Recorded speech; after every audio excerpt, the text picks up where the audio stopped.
रंजीत भैया आपने बताया, उमेश भैया के बारे में बताया आपने कि उनसे तुमसे गाना भवा, लेकिन आज के बारे में यहाँ तुम कुछ सोचबे ही नहीं की। कई बार आपसे हमने बताया, लेकिन हमारे प्रयास तुम तन क्यों नहीं के हो। आपका प्रसंग था, मैंने पुरनवा के बारे में बताया, जहां तक हमारे प्रयास रहे हुआ तक हम आपके प्रयास करें, लेकिन हमार तनको सर रहे कि राधिका अपने पिता से लौट कब मिली और तनको छुईबे नहीं कि झूठ ही आए होते। और उमेश के बारे में यहाँ आप बताओ कि हम हुआ तीर मारी आए। आपने बताया इमा परा है उमेशो भैया क्या रो तुम्हार हम हो देखे, लेकिन आपने बताया है मेरी जहां तक पहुंच थी आपके मैं यहाँ प्रयास किया, पूछे गए हमारे में यहाँ कहूँ तनको प्रयास करे हो।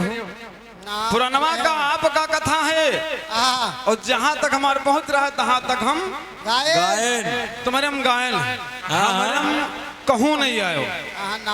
भैया और उधर आपने बताया कि ऐसा खुल गई झर से जैसे भगवान कन्हैया और जन्म लिहे न उतार।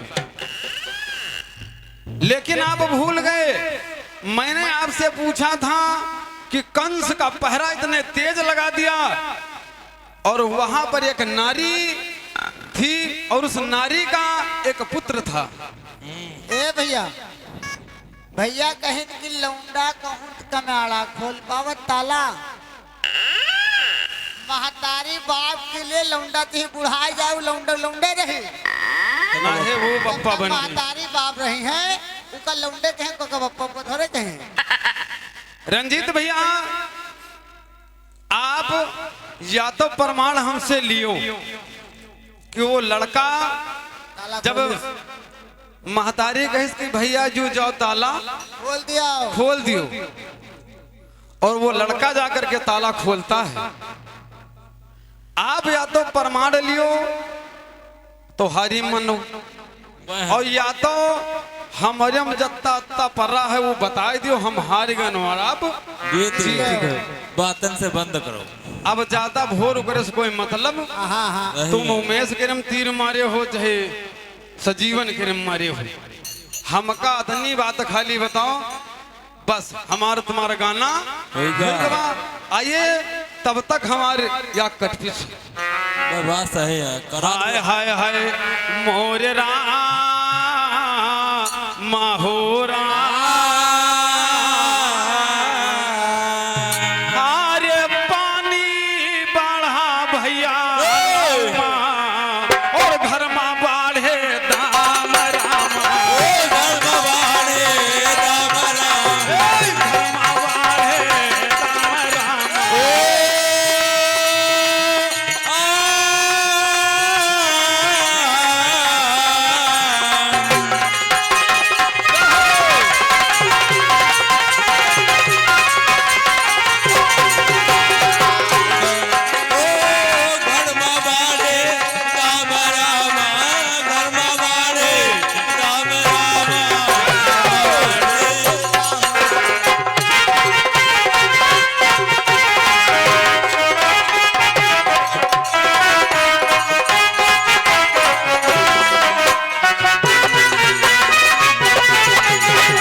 पानी में हम गाना ले ले हो। ओहो, पहली बार गाना ले रहा दो तीन ठका सोचन कि कुछ ना कही भैया 20 साल से 18 गावत हो सकत को रत्ता धै दिए हम नहीं जाने रहन तुम तीर मारी आयो। कवि ने बताया है हरे पानी बाढ़ा नाव ना हरे घर में बाढ़े जा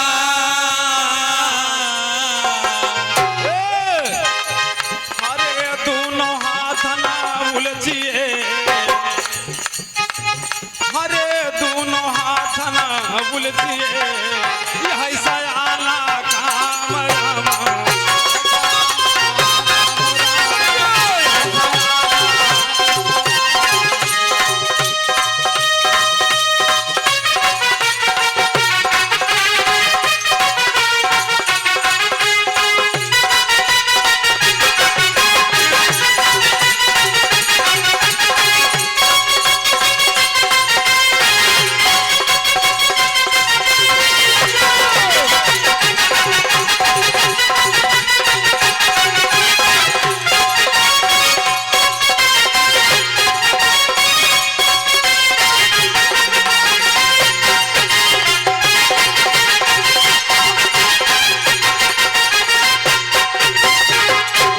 तने हल्के में हमका ले ले रहो। उमेश भैया के रे बारे में आपने बताया अपने बारे में कोई नहीं बतावा।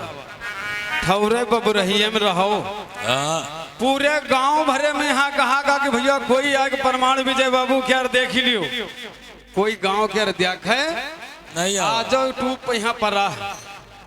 आपसे कहा गया था कि वो भंडासुर अगर नहीं है तुम दिखाई दो तो कोई बात नहीं है।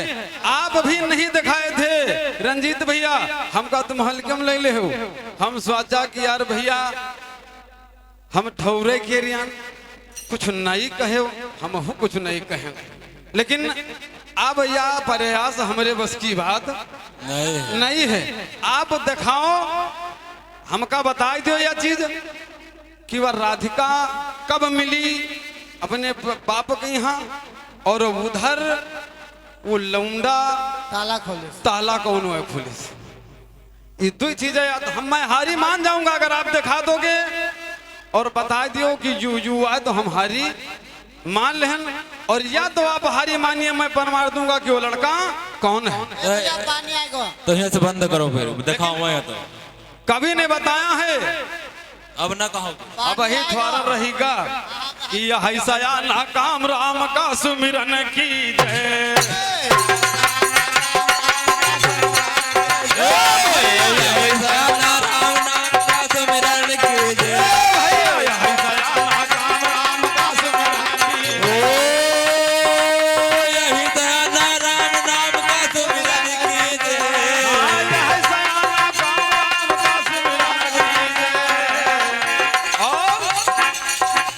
भैया पर स्वार्थ के है सची सया के धरती भैया पर स्वार्थ के है सची सया के धरती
लाज राखिए अपन मानी। और भैया कहे गिरधर कविराज बड़न गया है बानी। भैया कहे गिरधर कविराज बड़न गया है बानी। बड़न गया है बानी। अरे भैया कहे गिरधर कविराज बड़न गया है बानी। साचे दरबार की बोल कन्हैया भगवान की।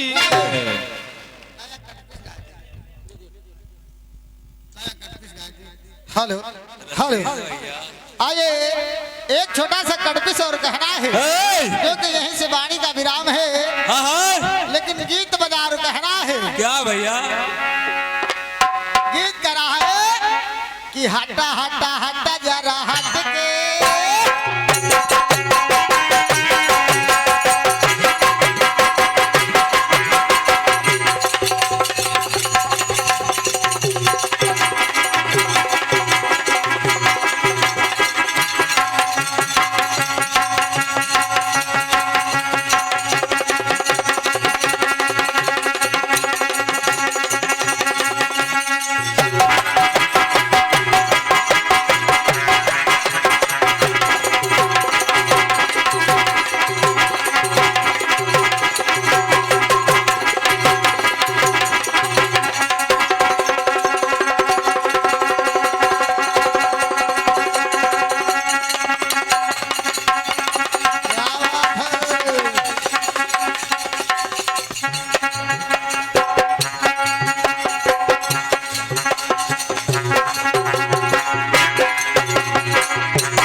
करंट मारे।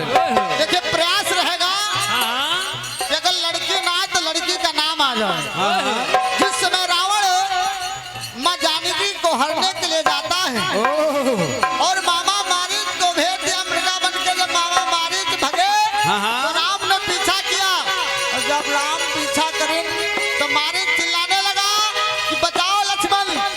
सीता जी के बहुत बहकाए माँ लक्ष्मण भी चले गए और रावण भेष बदल के आया तो कह रहा है आया श्री देवी को छलने।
आओ का अर्जेंट मारेला परमानेंट मारेला अर्जेंट मारेला परमानेंट मारेला ये खाई मोर के जवानी करेंट मारेला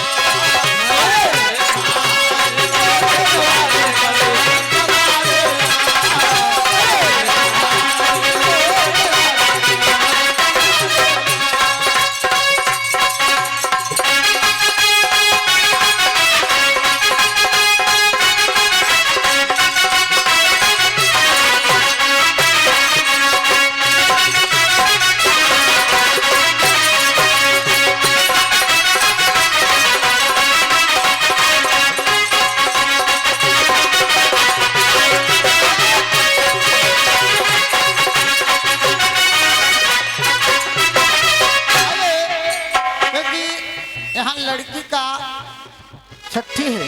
लड़की के जन्मदिन पर छठी में कार्यक्रम रखा गया तो आए चलते चलाते एक सोहर और कहना है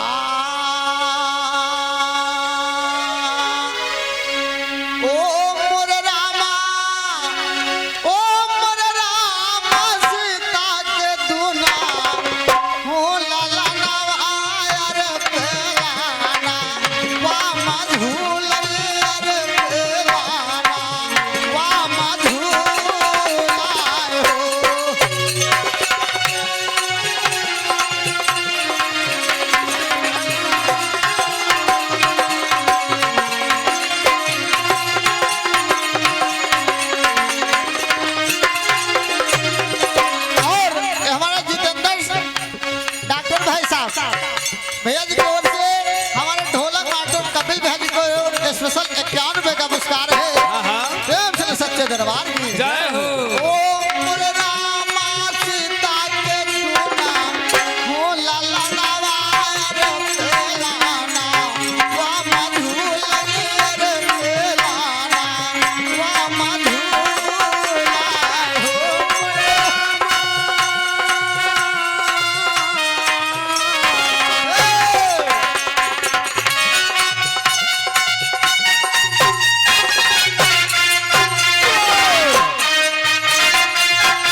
पुत्र से कहते हैं बेटा अगर आज मैं अयोध्या में होती तो इतनी खुशियां होती, कुछ कहा नहीं जा रहा। कैसे कहते हैं, अरे लौकुसा मोरे लाला ले हो जन्म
कह रहे हैं, लेकिन तब तक के सखिया आ गई। और जब सखिया आ गई तो माँ सीता से कहने लगी कि बहना ये बताओ आखिर में आपके पुत्र कैसे हुए। तो आज सीता माँ समझा रही और कहना है कि अरे हम ना जाने कि अरे हम ना जाने ललना भरे चैता माँ गे। हम ना जाने ललना भरे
इसी तरह से अपने पुत्रों को समझा रहे हैं और झुला रहे हैं, लेकिन कहना है ओम बोले रामा, ओम बोले रामा कहन के डालो मैं बिछौना अरे लालाना पाहुड़ा अरे लालाना पाहुड़ा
उसके बाद विराम है कहना है, लेकिन गीत बजा और कहना है कि हाथ में मेहंदी मांग सिंदूरवा, और हाथ में मेहंदी मांग सिंदूर, बर्बादी का जरावा हो गया, हो बर्बादी का जरावा हो गया।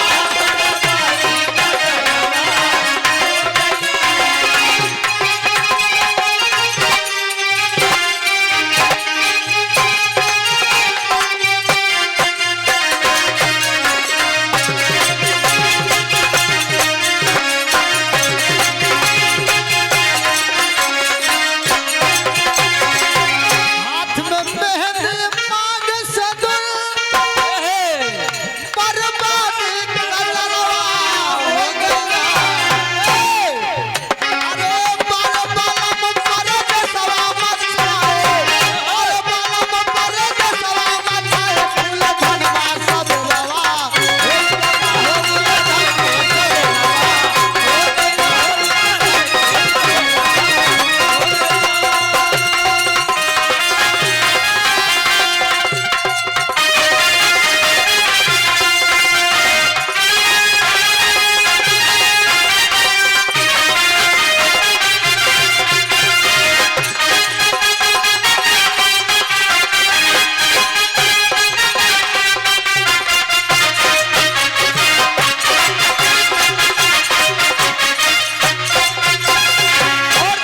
एक गीत करा है, लेकिन बताया गया है जिस समय अयोध्या में राम के राज की तिलक की तैयारी हो रही है, आज सरस्वती के द्वारा मंथरा की बुद्धि पलटी गई। क्या बात और जब मंथरा ने की बुद्धि पलटी तो मंथरा ने केकई की बुद्धि को भ्रष्ट किया, ये है और जब केकई की बुद्धि भ्रष्ट हुई तो आज कोप भवन में पहुंच गई। बताया गया है कोप भवन में जब गई तो काले वस्त्र पहने थी केकई, उससे पहले काले वस्त्र नहीं पहने और सफेद वस्त्र, 3 प्रकार के वस्त्र बतलाए गए हैं। आज काले वस्त्र में है। और जब राजा दशरथ पहुंचे तो रानी को देखा, तेरे कहने लगे रानी अरे कैसे बेचैन हो। रानी कहती कि देखिए आपके पास मेरे 2 वरदान हैं।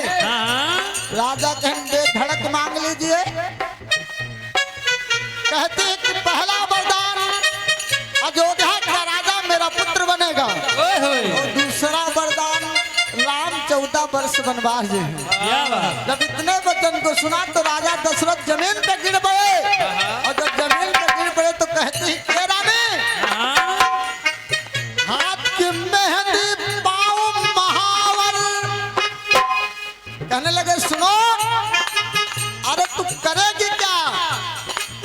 हाथ की मेहंदी पाँव महावर, नैनन से गजरवा धुल गई है।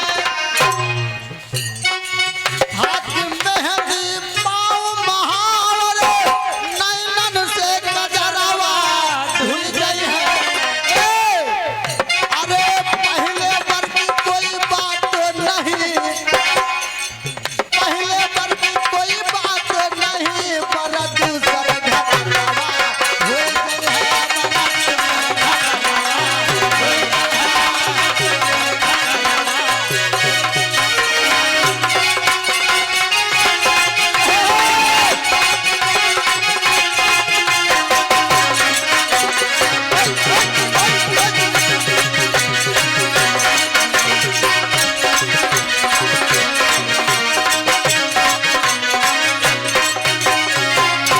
राजा दशरथ कहें पहले पर की कोई बात नहीं, पर दूसर घटकवा।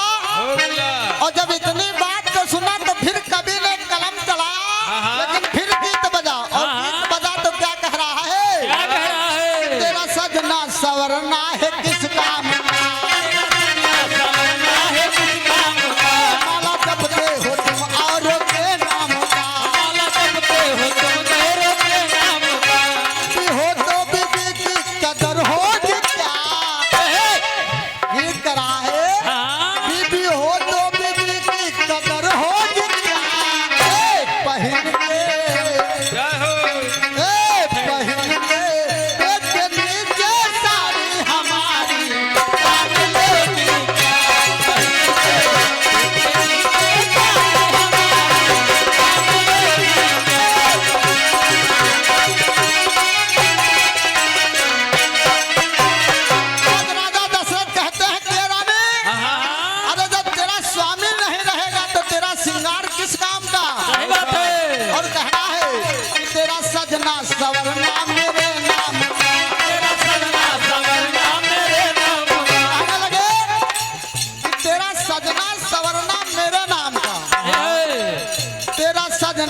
सवरना मेरे नाम का और काहे बन भेजती तू मेरे राम का काहे बन भेजती तू मेरे राम का, काहे बन भेजती तू मेरे राम का।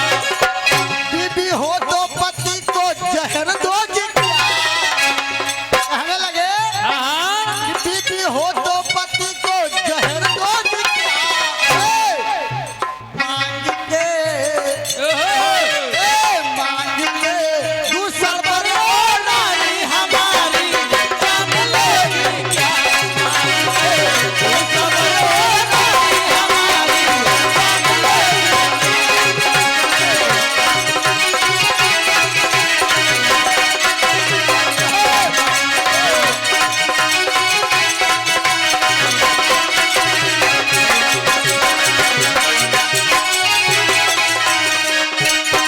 प्रेम सुन सच्चे दरबार की